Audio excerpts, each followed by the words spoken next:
አሰላሙ አለይኩም ወራህመቱላሂ ወበረካቱ። ሙስሊሞች ወንድሞች እንዲሁም ክርስቲያን ወገኖቼ ሰላም ብያለሁ። ተመልሼ መጥቻለሁ። ሰሞኑን ያው ስራ በዝቶብኝ ነበረ። አልহামዱሊላህ ዛሬ እረፍት አገኘው ማለት ነው። እና ዛሬ ኢንሻአላህ ለኩላሊት ህመምተኞች በሙሉ ማለት ነው አሪፍ ዜና ነው ይዤላችሁ የመጣሁት። ኢንሻአላህ ባላህ ፍቃድ ዛሬ እሱን አሳያችኋለሁ። አንድ ቻይናዊ ሳይንቲስት የኩላሊት እጥበት ሳይደረግ ማለት ነው አዲስ ኩላሊትን የሚያድስ ተፈጥሯዊ የሆነ ህክምና አግኝቶ ያንን ነገር ዩቲዩብ ላይ ማለት ነው አረቦች ሲቀባበሉ ታይቼ ለምን ለእናንተ አላጋራም በሚል ነው ወደዚህ ይዤ የመጣሁት። ኢንሻአላህ እሱን ዛሬ እንግዲህ የምታዘጋጁትም ማር ነው፣ ተፈጥሯዊ የሆነ ማር ነው የምታዘጋጁት። ይሄ ጥቁሩን ማር ነው ያዘጋጀሁት። ያው ራሴ ልጠቀመው ስለሆነ ኦሪጂናል መሆን አለበት ማሩ ማለት ነው። እና ሌላው ደግሞ ቀይ ሽንኩርት ነው።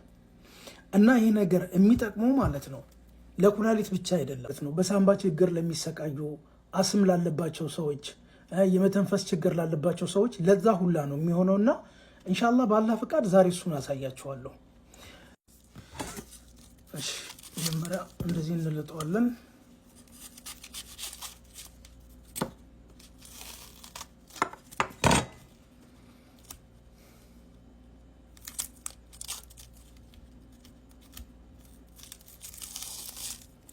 እሺ ሽንኩርቱን እንደዚህ ከተፍ ታደርጉትና ከዛ በኋላ ትፈጩታላችሁ።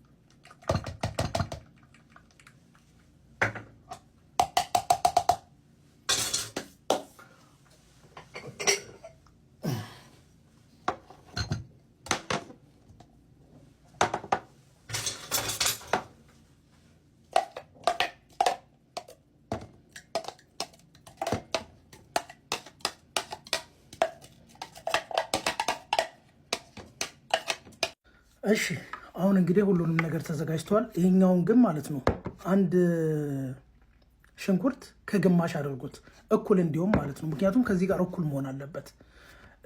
እና ደግሞ ሌላው ደግሞ የምላችሁ ማሩ ማለት ነው ትክክለኛ ማር መሆን አለበት።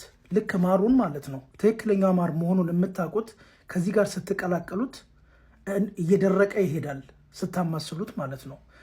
ኖርማል ትክክለኛ ማር ያልሆነ ደግሞ ከሆነ እንደ ውሃ ነገር ነው የሚሆነው ማለት ነው። ስለዚህ አሁን በትክክለኛው ማር እናንተ ሰርታችሁ ሆስፒታል እየሄዳችሁ ኩላሊታችሁን ከምታሳጥቡ ማለት ነው ኢንሻአላህ በአላህ ፍቃድ ማለት ነው ሸፋ እንደ ረብል ዓለሚን። ኦኬ አሁን ቀላቅያ ያሳያችኋለሁ ኢንሻአላህ።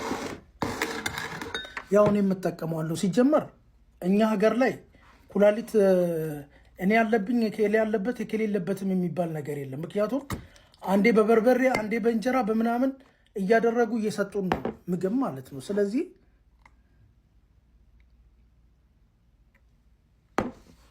ማንኪያ እሺ በቃ ይኸውና አሁን ተዘጋጅተዋል።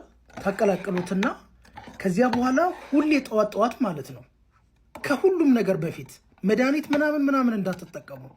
ከመድኃኒት በፊት ነው ይህንን ነገር የምታደርጉት። ጠዋት አንድ ማንኪያ አንድ ሰዓት ኦኬ። በእያንዳንድ ሰዓቱ አንዳንድ ማንኪያ እየወሰዳችሁ ለ3 ቀን በተከታታይ ለ3 ቀን። እኔ እዛ ላይ ሲናገሩ የሰማሁት ቢያንስ ከ4 ሚሊዮን ህዝብ በላይ ነው ቪዲዮውን ያየው ማለት ነው። እኔ አጋጣሚ ሆኖ ዞር ስል አገኘሁትና እንዲሁም በቃ ይህንን ቪዲዮ ዛሬ እሰራለሁ በሚል ነው መጥቼ የሰራሁላችሁ ላለው። ወሰላሙ አለይኩም ወራህመቱላሂ ወበረካቱ።